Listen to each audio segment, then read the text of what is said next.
Hi guys, আসসালামু আলাইকুম। Arial কাটিমের পক্ষ থেকে সবাইকে শুভেচ্ছা, অভিনন্দন। আমি মোশাররফ ব্যাপারী, ইতালি থেকে। বন্ধুরা, আজকে কথা বলবো। অনেক ভাই আমাকে কমেন্টস করেন, ভাই আমি সৌদি আরব আছি, আমাকে ইতালি নেওয়া যাবে কিনা? আমি ওমান আছি, আমাকে ইতালি নেওয়া যাবে কিনা? আমি দুবাই আছি, আমাকে ইতালি নেওয়া যাবে কিনা? ইতালি যেতে কত টাকা লাগে? বিভিন্ন বিষয়ে অনেকেই জানতে চান। অনেকে আবার প্রশ্ন করেন যে, ভাই আমি যদি সৌদি আরব থাকি, এখান থেকে যদি ইতালিতে কাগজ জমা করি, সেক্ষেত্রে নুলস্তা উঠলে সেই নুলস্তা সৌদি আরবে বা দুবাই যেখানে থাকেন সেখানে জমা করে আপনি নুলস্তা জমা করে ভিসা পেয়ে কি ইতালিতে আসতে পারবেন কিনা? এরকম হাজারো প্রশ্ন আপনাদের মনে থাকে বা আপনারা করেন। বন্ধুরা, অনেকেই বলে, ভাই আমি যাব, আমাকে সৌদি আরব থেকে নিয়ে যান। প্রিয় বন্ধুরা, সৌদি আরব থেকে, দুবাই থেকে, ওমান, কাতার যেখানে আপনি থাকেন না কেন মিডল ইস্টে, আপনাকে ওখান থেকে বৈধ ওয়েতে আমাদের আনার কোনো সুযোগ নেই। বৈধ ওয়েতে আসার সুযোগ একটাই, সেটা জানেন যে এখানে পুলিশি বা স্পন্সর ডোমেস্টিকে আপনার কাগজ জমা করে যদি নলস্তা হয়, সেক্ষেত্রে আপনি আহ, সরকারিভাবে বৈধ ওয়েতে আসতে পারবেন। এছাড়া অন্য ওয়েতে আপনি যদি আসতে চান বা আসেন, সেটা হবে অবৈধ পন্থায়।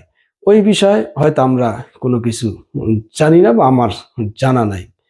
আরেকটি বিষয় যে ইতালির নলস্তা যদি আপনি পেয়ে থাকেন, সেটি সৌদি আরব বা দুবাই, কাতার, ওমান যেখানে থাকেন ওই দেশে গ্লোবাল বিএফএসে বা ওখানে জমা করে ভিসা করে আপনি ইতালিতে আসতে পারবেন কিনা, এই বিষয়টি অনেকে আমার কাছে জানতে চান। প্রিয় বন্ধুরা, সর্বপ্রথমে আপনি একজন বাংলাদেশী, আপনি একটা বাংলাদেশের পাসপোর্ট বহন করেন। সেক্ষেত্রে ইতালিতে যখনই আপনি আপনার আহ নলস্তার জন্য কাগজ জমা করেছিলেন, সেই বাংলাদেশের পাসপোর্টের মাধ্যমে করেছিলেন।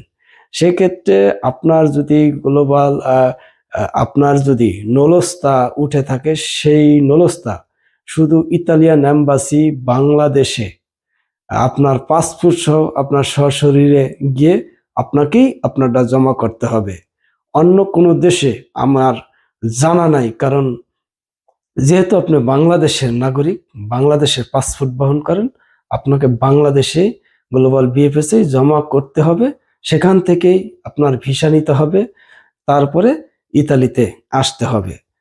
এর আগে আপনারা দেখেছেন যে হাজার হাজার মিডল ইস্ট থেকে লোক কিন্তু তারা বাংলাদেশে গিয়েই নলস্তা জমা করেছিল এবং তাদের পাসপোর্টও কিন্তু আটকা খেয়েছিল, কারণ তাদের পাসপোর্টে মিডল ইস্টের বিভিন্ন দেশের ভিসা থাকা সত্ত্বেও সেই ভিসার মেয়াদ শেষ হয়ে যাওয়ার আহ, কারণে অনেক লোক কিন্তু মিডল ইস্টও আসতে পারেনি। যদি মিডল ইস্টে বা সৌদি আরব বা দুবাই নলস্তা জমা করে আসাই যেত, তাহলে কিন্তু তাদের এই ভিসা সমস্যা হতো না। তাহলে তারা সৌদি আরব থেকে ওই সৌদিতেই তাদের নলস্তা জমা করতো, ওখান থেকে ভিসা লাগিয়ে তারপর তারা চলে আসতে পারতো। অনেকেই মেইল করেছে, তাদের পাসপোর্ট ফেরতার জন্য আন্দোলন করেছে, সংগ্রাম করেছে। অনেকেই সময় মতো পাসপোর্ট না পাওয়ার কারণে কিন্তু মিডল ইস্টে আসতে পারেনি। আবার যখনই পেয়েছে তখন ভিসার মেয়াদ শেষ হয়ে গিয়েছে। সেক্ষেত্রে কোনো প্রকার ওয়ে নাই যে আপনি ইতালির নলস্তা সৌদি আরব, দুবাই, কাতার, ওমান জমা করে সেখান থেকে ভিসা নিয়ে ইতালিতে আসতে পারবেন। অতএব আমি এই ছোট্ট ভিডিওতে আপনাদের বোঝাতে পেরেছি কিনা জানি না। যদি আমার ভিডিওটি ভালো লাগে, প্লিজ শেয়ার করে সকলকে জানার সুযোগ করে দিবেন। আজকের মতো এখানেই বিদায় নিচ্ছি। আসসালামু আলাইকুম।